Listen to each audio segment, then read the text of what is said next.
אז היי חברים יקרים, אתם בטח שואלים למה אני מצלמת ולמה הכנתי עוגה. אז בעצם אני הכנתי עוגת תותים ואני מכינה את זה בשביל 80 מנויים שלי. תודה רבה לכם חברים יקרים שלי על 80 מנויים. עכשיו אני אדק את העיניים ואחזור.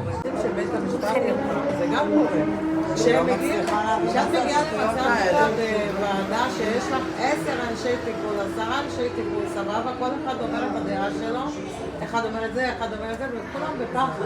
אז את הולכת לדיון בבית המשפט, השופטת קובעת. ואני יודעת שהשופטת לא תאהב את מה שקורה.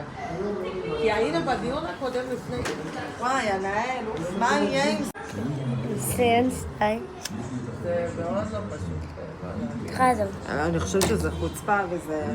ובסוף היא סובלת וקשה לה, באמת. שביט יש לי 80 וסטייל מנויים. בבקשה בואו נגיע ל-90 או 100. ביי.